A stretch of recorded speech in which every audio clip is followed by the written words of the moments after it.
मच्छी ले लो, मच्छी, मच्छी ले लो, मच्छी ले लो, मच्छी।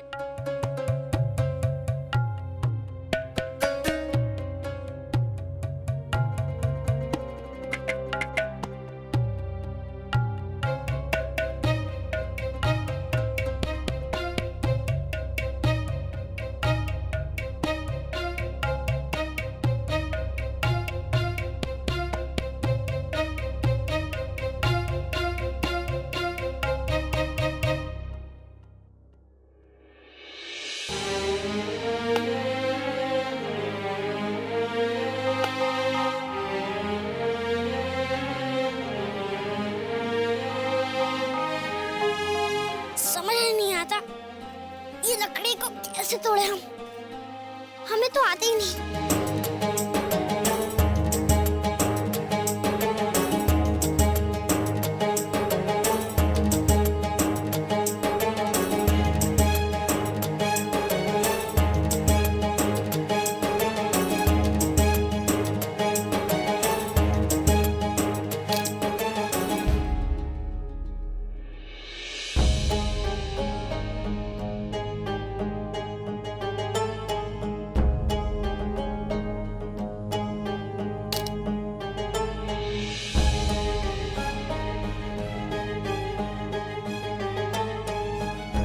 सकीना, देखो तो ये शहजादे सलीम ही है ना? लगता तो वही है। क्या हालत हो गई है बेचारे की। कहाँ महल में सैकड़ों बांदियां इनकी चाकरी में रहती थी और अब यहाँ पे लकड़ियाँ तोड़नी पड़ी। ये सब तेरी वजह से हुआ नादिरा, नहीं तो अपना मुंह खोलती और ना ही ये सब होता। तुम सब लोग हमें ही क्यों कसूरवार ठहरा रहे हो? हमने से सच का साथ दिया। और ये बता सकीना, तू हमारी सहेली है और शहजादे सलीम की? अब चल यहाँ से।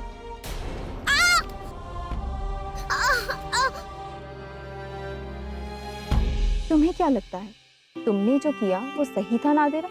शहजादे सलीम का कोई कसूर नहीं है, क्योंकि उन्होंने जो भी किया जानबूझकर नहीं किया। अगर कोई चींटी हमारे पाँव के नीचे आ जाए और मर जाए तो क्या उसके मौत के जिम्मेदार हम होते हैं? और दूसरी बात तो ये है कि गलती कादिर की थी। वो बिना पूछे शाही बाग में गया और आम तोड़ने की कोशिश की, और इसे तो चोरी कहते हैं। और मान लो अगर ये तीर शहजादे सलीम का ना होके किसी सिपाही का होता, फिर? एक बात हमेशा याद रखना, कभी किसी को अनजाने में हुए गुनाह के लिए जिम्मेदार मत मानना। दूसरा, कभी किसी को जरूरत हो तो उसकी मदद जरूर करना। चलो, रुक क्यों गई? नहीं, थोड़ी देर रुको यहाँ।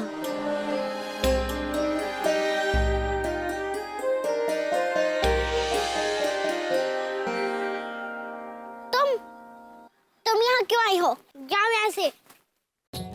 हमें तुम्हारी मदद की कोई जरूरत नहीं है। ज्यादा तेवर मत दिखाओ। अभी तुम शहजादे नहीं, एक आम लड़के हो। हम सिर्फ तुम्हारी मदद करने आए थे, बस। सारा कसूर तुम्हारा है।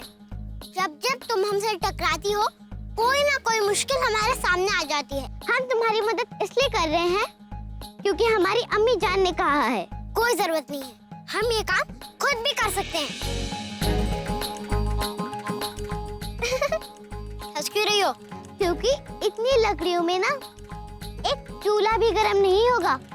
दूसरा शहजादे, ये जो लकड़ियाँ तुमने ली है ना, वो गीली हैं, और गीली लकड़ियों से आग नहीं जलती, सिर्फ धुआं धुआं। बेचारी फातिमा भी खास खास के पागल हो जाएंगी। सूखी लकड़ियाँ ऐसी होती हैं और हाँ, चट से टूटती हैं। इन्हें ढूंढो। बस बस, हमें सिखाने की कोई जरूरत नहीं है। हम भी यही करने वाले थे। अब जाओ यहाँ से। हाँ हाँ, जा रहे हैं। हमें भी तुम्हारे साथ खड़े रहने का कोई शौक नहीं है। हाँ? कुछ लोग सुधरते नहीं हैं।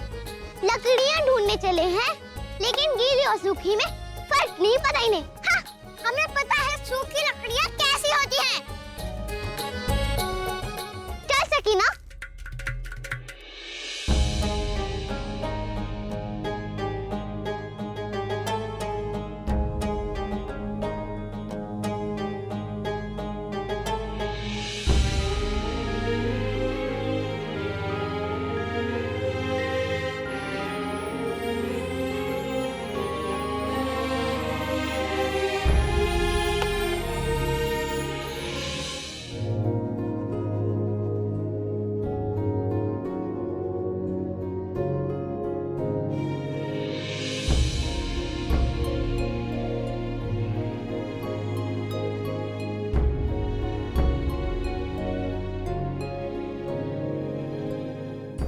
आप खफा हैं हमसे? नहीं, हम आपसे खफा कैसे हो सकते हैं? उस समय अवश्य हुए थे जब ये घटना घटी थी और हमारा सलीम।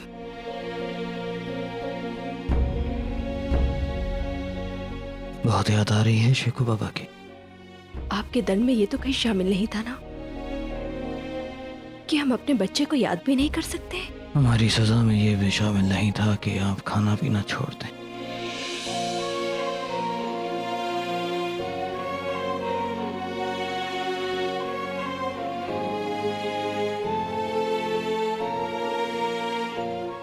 हमारी ओर देखिए।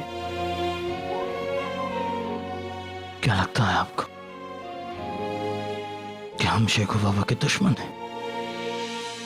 हम वालिद हैं उनके, जोधा बेगम। हमें भी याद आती है उनकी। उनको सजा काटते देख हमारे दिल को भी दुख पहुंचता है।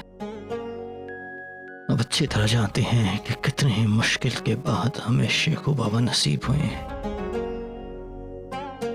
हमने अपने कितने बच्चों को खो दिया था जोधा बेगम। हम बेदिल हो गए थे। 30,000 लोगों को मार दिया था उस दर्द से उभरने के लिए। फिर जब हमने लोगों की मदद की तब हमें एहसास हुआ कि जिंदगी का सुख लोगों को मारने में नहीं, उनकी जिंदगी संवारने में है जोधा बेगम।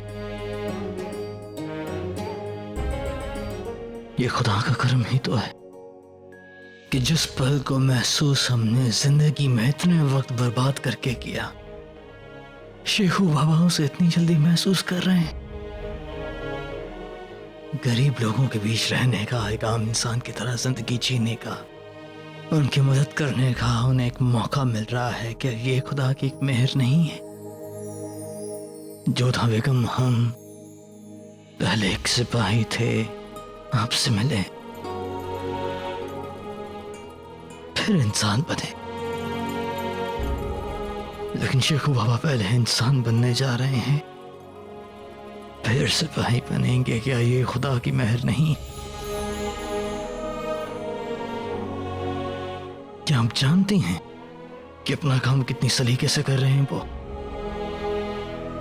कि फतिमा बे की कितनी अच्छी तरह से मदद की है? क्या इस बात को जानती हैं आप? अच्छा, आपको तो कितनी सारी जानकारी है हमारे बच्चे की, और एक माँ होते हुए हमें कुछ भी नहीं पता। शहंशाह, एक बार हम सलीम से मिल लें। हम आपके जज्बात की कदर करते हैं जोधा बेगम, लेकिन हम आपको इजाजत नहीं दे सकते हैं।